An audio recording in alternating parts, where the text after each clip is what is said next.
এটা ভাঙাভাঙি করাতে আমাদের ক্ষতি খুব, রোদ আসলেও কষ্ট, পানি আসলেও কষ্ট, আর এই যে আবর্জনা, এই যে গনবাও, এগুলো আর সহ্য করা যাচ্ছে না।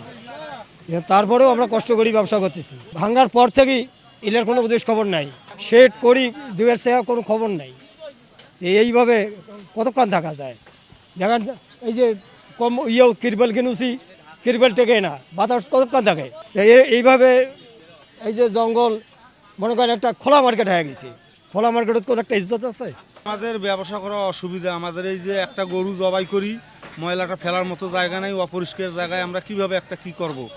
কিন্তু একটা গরু জবাই করলে ময়লাটা পরিষ্কার করার জন্য যে ময়লাটা আমরা এক জায়গায় ফেলাবো সে জায়গাটা নাই, দুর্গন্ধের জন্য মাংস বাড়িতে থাকা যায় না, অপরিষ্কারে আমাদের শরীরের জন্য আমাদের একটা ক্ষতি হয়।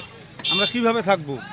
আমাদের দিকে তো কেউ দেখে না যে আমাদেরকে একটা কাজ করে দিবে, এই মতন ভাঙ্গি চুরি থুয়ে গেল, আর কোনো আমাদের কোনো উদিশ খবর নাই। আমরা একটা বৃষ্টি আইলে যে বৃষ্টির মধ্যে কোনখানে লুকাবো সে জায়গাটা আমাদের নাই, আমরা কি করব? আমাদের এই যে মার্কেট হওয়ার কথা, মার্কেট তো ভাঙি ফেলেছে। মনে করেন আমাদের এখন প্রয়োজন হয়, ময়লা টলা হয়, রক্তমানি, ব্যবসা করতে পারি না, ফুটপাত ইয়ে চান্দোয়া টাঙ্গিয়া, আর কত কষ্ট করব। কাস্টমার আসে না, গরু চাপে না, গন্ধ পাও লাগে। ওই দ্রুত তাড়াতাড়ি মার্কেটটা হলে আমার ভালো হয়। এখন আমাদের ব্যবসা বাণিজ্য করতে খুব কষ্ট হচ্ছে স্যার। সেট আসলো, সেট আমাদের 1 বছর আগ থেকেই নাই।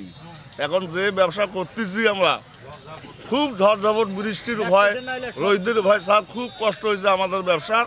আমাদের অতি তাড়াতাড়ি সেটটা তৈরি করে দেন স্যার। সমস্যা এগুলো নোংরা থাকে, রোদ লাগে, বৃষ্টি লাগে, তুবেন আসলে সমস্যা, থাকা যায় না।